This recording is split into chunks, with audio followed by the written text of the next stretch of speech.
tous, bonjour. Écoutez, après cette présentation, beaucoup de responsabilités sur mes épaules. Je suis très heureux d'être avec vous cet après-midi. Et moi, je vais essayer de vous partager 5 convictions. Première conviction, c'est que ce qu'on fait tous ensemble ici, c'est très important parce que c'est au croisement de 4 priorités politiques dont je pense qu'on est très nombreux dans cette salle à partager. Première priorité politique, le plein emploi. Deuxième, la réindustrialisation. Troisième, la transition écologique. Quatrième, la souveraineté technologique. C'était mentionné dans la petite introduction, notre écosystème de start-up, de PME innovantes, c'est le premier moteur de création d'emplois en France, qui doit nous permettre dans les prochaines années d'aller faire un tiers du chemin pour arriver au plein emploi. Donc ce n'est pas des petites start-up parisiennes à Station F. C'est déjà gros dans notre économie, mais surtout, c'est un potentiel de croissance en création d'emplois qui est énorme. Réindustrialisation, un chiffre, 50% de la création nette d'usines aujourd'hui dans notre pays, ce sont nos startups industrielles. 50%. Transition écologique, prenez un chiffre du GIEC, pour réussir à faire le zéro carbone à 2050, il nous manque 50% des innovations pour réussir à faire cette trajectoire-là. Donc on ne le fera pas sans les startups de la French Tech. Sur la souveraineté technologique, on a redécouvert ce concept à l'occasion de la crise du Covid, où on est sorti du monde, la vision qu'on pouvait en avoir d'une mondialisation facile, simple, où tout pouvait s'échanger partout. Et là, depuis quelques jours, quelques semaines, on comprend très concrètement ce que ça veut dire dans nos vies, la souveraineté technologique, quand on passe de souveraineté de défense, notre capacité à nous défendre, dans un monde où les Américains ont décidé de ne plus assurer la défense de l'Europe et donc de la France. Donc ça devient très concret. Donc vous êtes au cœur de ces 4 priorités politiques, j'espère qu'on les partage. Donc c'est important. Deuxième conviction, c'est qu'il faut, j'aime bien le dire d'une façon un peu caricaturale, mais il faut innover avant de réguler. Voilà. Bien sûr que la régulation, c'est important.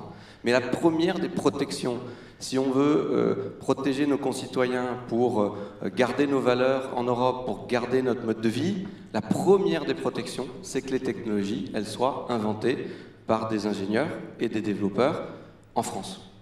C'est la première des protections. Parce qu'après, prenez le cas des réseaux sociaux qui sont développés en Chine ou aux États-Unis.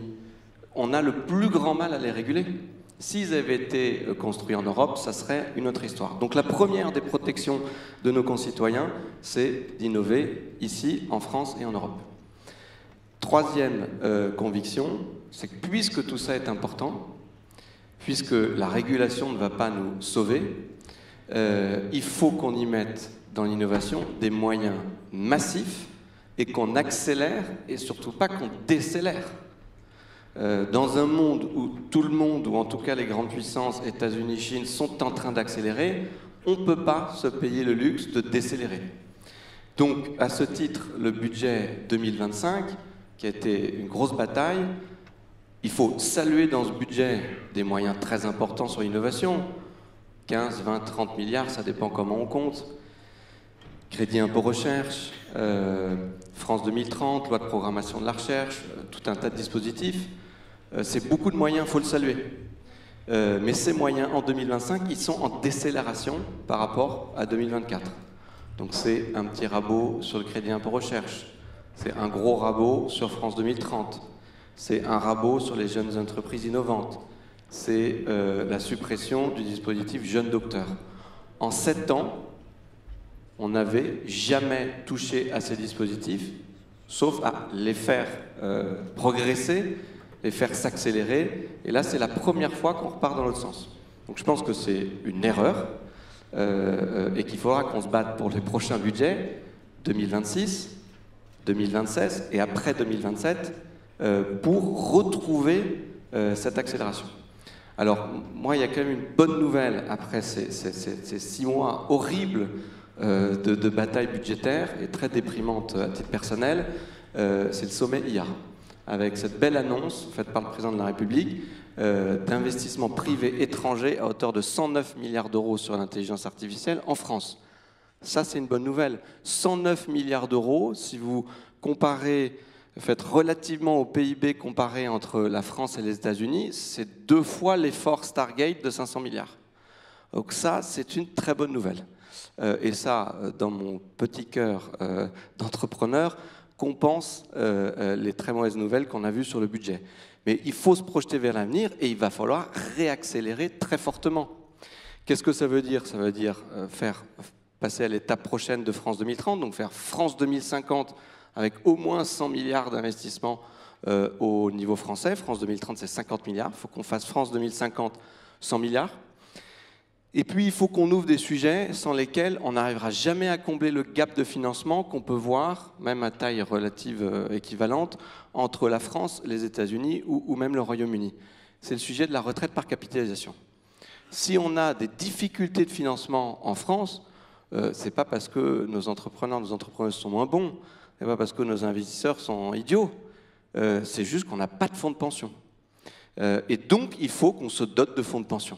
Alors ça tombe bien parce que par ailleurs, notre système par répartition, compte tenu de la démographie, arrive à bout de souffle. Mais en plus, il faut absolument qu'on s'en dote. Donc ça, c'est un sujet qu'on a ouvert politiquement, sur lequel moi je ferai des propositions, et notamment le fait de créer un fonds souverain de plusieurs centaines de milliards à investir dans notre économie, en particulier dans l'innovation et beaucoup aussi dans la défense, qui aura le double avantage d'être une des façons de financer l'effort de défense qu'on doit faire et d'amorcer un fonds de départ pour réussir à faire la retraite par capitalisation. Donc ça, il faut qu'on ouvre ces sujets-là en français et on est en démocratie, il faut qu'on ait du soutien. Et donc c'est ma 4e conviction, c'est qu'il faut embarquer tout le monde dans cette aventure. Quand on regarde le secteur de la tech, on a 80% d'hommes, 20% de femmes. Alors, je ne vous vois pas bien parce qu'on m'a mis un gros projecteur dans le visage, donc je ne vois pas trop. Ah, magnifique. Bon, malheureusement, la salle est à l'image de la tech. 80% d'hommes, 20% de femmes.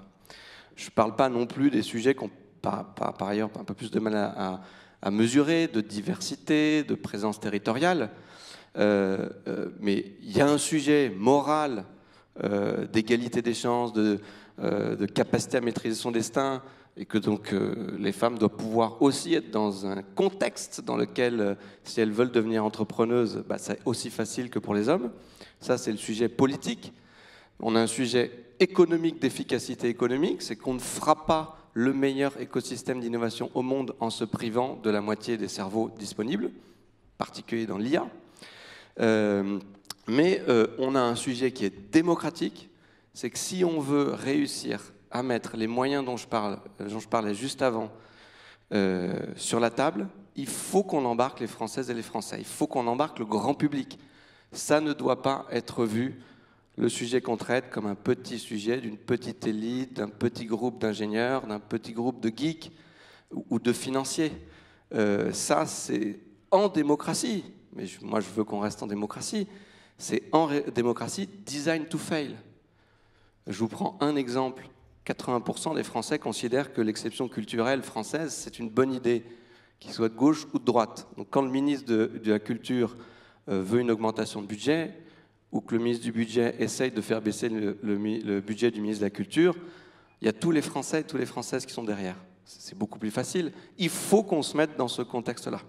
Et donc pour ça, il faut qu'on embarque tout le monde, et dans notre aventure d'entrepreneuriat, et dans la formation, par exemple, aux outils de l'IA. Il faut former massivement 10 millions de Français dans les 3 prochaines années aux outils de l'IA, qu'ils y voient le bénéfice direct, concret dans leur journée, et qu'ils aillent chercher leur gagné de productivité grâce aux outils de l'IA actuels. Et il faut embarquer dans le débat public tous nos concitoyens sur ces sujets. Sinon, on n'y arrivera pas. Et on a, dans 2 ans, une échéance qui se prépare, qui est l'élection présidentielle, et il faut qu'on mette ça au cœur de cette échéance-là. 5e conviction, ça sera ma dernière, Il y en a beaucoup d'autres, mais j'essaye de tenir le temps. Il me reste 15 secondes officiellement. Je préviens donc les organisateurs que je vais dépasser, mais je vais essayer de faire ça en 2 minutes. Cinquième conviction, c'est qu'il faut qu'on fasse ça en européen. La bonne masse critique, compte tenu de la façon dont le monde est aujourd'hui et dans le monde qu'on voit dans les 10, 20, 30 prochaines années, avec un bloc américain, un bloc chinois. Il n'y a qu'en européen qu'on est capable d'être en compétition. La France, c'est 1% de la population mondiale, c'est 3% du PIB mondial. Par contre, quand on regarde au niveau européen, vous avez 3 blocs qui séparent la moitié du PIB mondial, 17% pour les États-Unis, 17% pour la Chine, 17% pour l'Union européenne. Donc c'est à cette maille-là qu'il faut travailler. Donc, on avait proposé Europe 2050, l'équivalent de France 2030, avec 1000 milliards. Draghi a proposé des investissements massifs, 800 milliards par an. Et là, ça commence à arriver. Bonne nouvelle. Je salue 200 milliards d'investissements sur l'IA qui ont été annoncés à l'occasion du sommet IA au niveau européen, qui s'ajoutent aux 109 milliards. Ça fait 300 milliards. 300 milliards au niveau européen, puisque c'est taille comparable, ça reste toujours moins que 500 milliards au niveau américain, mais c'est pas mal. Et puis, depuis quelques jours, on vit dans un nouveau monde dans lequel on va faire un effort massif d'investissement dans la défense. 800 milliards qui ont déjà été annoncés. Un effort dans la défense, c'est un effort dans l'innovation. Et donc, on va entraîner dans cet effort de défense et de souveraineté technologique des efforts dans tous les domaines de l'innovation. Et donc c'est comme ça qu'on va réussir à faire en fait le rapport Draghi, qui avait fait grand bruit, mais qui à ce stade ne donnait pas d'éléments concrets. On n'était pas en train de le mettre en œuvre. Ça va se faire avec l'Europe de la défense. Je pense que c'est un élément de transformation énorme. Il faudra qu'il n'y ait pas que des moyens publics, il faudra qu'il y ait des moyens privés. Il faut qu'on aille beaucoup plus loin sur des initiatives type ICTE, Initiative Champion Technologique Européen, peut-être faire des ICTE de défense. Et puis, il faudra qu'on fasse l'union des marchés de capitaux, qu'on la fasse enfin, mais je pense que le besoin, la tension très forte qu'on a sur le financement de la défense va nous obliger à faire l'union des marchés de capitaux, et c'est une très bonne nouvelle. Et puis, il va falloir qu'on dégoupille un certain nombre de leviers aussi, rapidement. C'est changer les critères, les objectifs de la Banque Centrale Européenne pour qu'on mette l'économie européenne à pleine puissance, comme le font les États-Unis avec la Fed. Et puis, c'est plein de sujets, comme le 28e régime pour nos entreprises, pour opérer partout de la même façon en Europe. C'est les BSPCE européennes, c'est plein d'autres sujets. Moi, je pense que c'est possible. Je pense que c'est nécessaire. Maintenant, on a une raison très claire et très explicable à l'ensemble de nos concitoyens de pourquoi il faut qu'on retrouve notre souveraineté technologique, notre souveraineté en défense, pourquoi ça a du sens et pourquoi c'est une quasi-obligation qu'on se redonne un objectif réel avec l'Union européenne d'être l'économie la plus prospère et donc la plus innovante au monde. Il y a une place de leader du monde libre qui vient d'être libérée par les États-Unis, à l'Europe de prendre cette place. Et c'est quand on se donne ce type d'objectif que derrière, on embarque les concitoyens, on y met les moyens, et donc je pense qu'on va y arriver. Mais ça, on va se battre tous ensemble. Moi, vous pouvez compter sur moi, j'espère qu'on pourra compter sur vous. Merci beaucoup.